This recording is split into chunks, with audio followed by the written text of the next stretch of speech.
Hello കൂട്ടുകാരെ, അപ്പം ഇന്നത്തെ വീഡിയോ എന്ന് വെച്ചാൽ അവധിക്കാല കൃഷിയാണ്. കൂടാത്തതിന് എൻ്റെ വിളവെടുപ്പും പിന്നെ ഞാൻ എങ്ങനെയാണ് ഈ ചെടികൾ സംരക്ഷിക്കുന്നതും എന്നുള്ള വീഡിയോയും കൂടെയാണ്. അപ്പോൾ ആദ്യം തന്നെ ഞങ്ങൾ കാണിച്ചു തരുന്നത് നമ്മുടെ പടവലങ്ങയാണ്. ഇത് നമുക്ക് പഞ്ചായത്തിൽ നിന്ന് കിട്ടിയതാണ്. ഈ ചെടികളെല്ലാം ഏകദേശം ഈ ഒരു ചെടിയുടെ വലുപ്പമുണ്ടായിരുന്ന ചെടികളാണ് ഇതെല്ലാം. ആ ചെടികളൊക്കെ വെള്ളവും വളവും നനഞ്ഞ് വലുതായതാണ്. പിന്നെ വെണ്ടയ്ക്കയുണ്ട്, പിന്നെ തക്കാളിയുണ്ട്, 3 തക്കാളി, പിന്നെ ഒരു വഴുതനങ്ങ, മുളക്, അവിടെ ഉണ്ട് ഒരു വഴുതനങ്ങ. കണ്ടോ, മാഷാ അല്ലാഹ്, നല്ല വൃത്തിക്ക് ഇതായിട്ട് നമ്മുടെ വഴുതനങ്ങ ഉണ്ടായിട്ടുണ്ട്. 3 വഴുതനങ്ങ ഉണ്ടായിട്ടുണ്ട്. തക്കാളി ഉണ്ട്, തക്കാളി ഇതാ കാണുന്നുണ്ടെങ്കിൽ ഉണ്ടോ, വഴുതനങ്ങ, തക്കാളി, വെണ്ടയ്ക്ക ഇതാ ഉണ്ടായിട്ടുണ്ട്. പിന്നെ പടവലങ്ങ കായ്ച്ചിട്ടില്ല, പൂവിട്ടിട്ടുണ്ട്. അൽഹംദുലില്ലാഹ്, ഇതൊക്കെ ഇപ്പോൾ ഏകദേശം ഇവിടെ വിളവെടുപ്പിന് സമയമായിട്ടുണ്ട്. അപ്പോൾ നമുക്ക് അവിടെയുണ്ട് ഒരു മുളകും പിന്നെ വഴുതനങ്ങയുണ്ട്. വഴുതനങ്ങ ഇപ്പം ഏകദേശം ഇതിൽ ഒരു വഴുതനങ്ങ വന്നിട്ടുള്ളൂ. ഇതിൽ മുളകാണിത്, 2-3 ഉണ്ട്, പൂവിട്ടിട്ടുമുണ്ട്. നമുക്കിതൊക്കെ ഒന്ന് വിളവെടുക്കാനുള്ളതാണ്.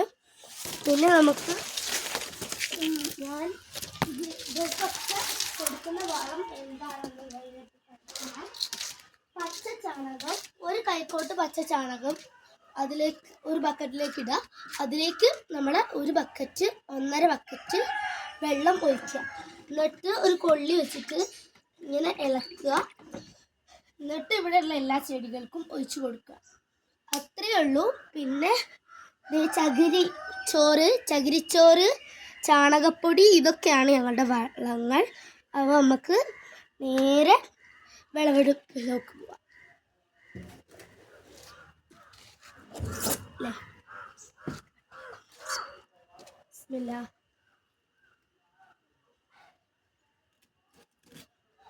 ഞാൻ ഫസ്റ്റ് ഇതല്ല, ഇത് 2-3 ഉണ്ടായിട്ടുണ്ട്. ഈ വെണ്ടയ്ക്ക് മൂത്തിട്ടുണ്ട് കേട്ടോ. ഇത് കട്ട് ചെയ്യട്ടെ. അപ്പോൾ ഞാൻ അടുത്തത് കട്ട് ചെയ്യാൻ പോവാണ്. നിങ്ങളൊക്കെ ഇതേപോലെ ഉണ്ടാക്കി നോക്കണം. ഞാൻ ഉണ്ടാക്കിയത് പല എനിക്കിപ്പോൾ കിട്ടിക്കൊണ്ടിരിക്കുകയാണ്. പിന്നെ ഇവിടെ ഒന്നും ഉണ്ട്, അത് നമുക്കിത് കട്ട് ചെയ്യണം.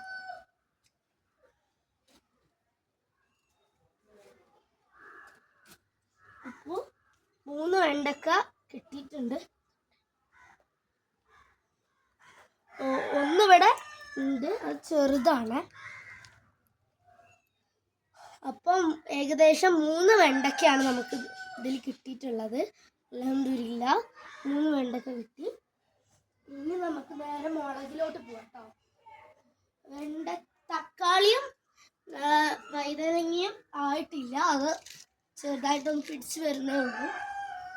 ഇനി നമുക്ക് നേരെ മുളകിലോട്ട് പോകാം. മുളക് കട്ട് ചെയ്യാം.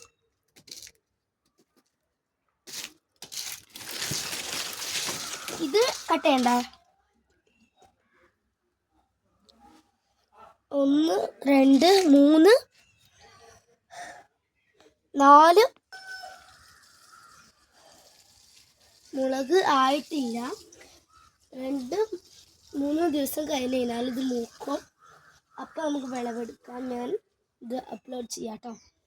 പിന്നെ ഇത് ഞാൻ നിങ്ങൾക്ക് കാണിച്ചു തന്നിരിക്കും. ഇത് കട്ട് ചെയ്യാനായിട്ടില്ല. ഇത് ചെറിയ വഴുതനങ്ങയാണ്. Okay, by.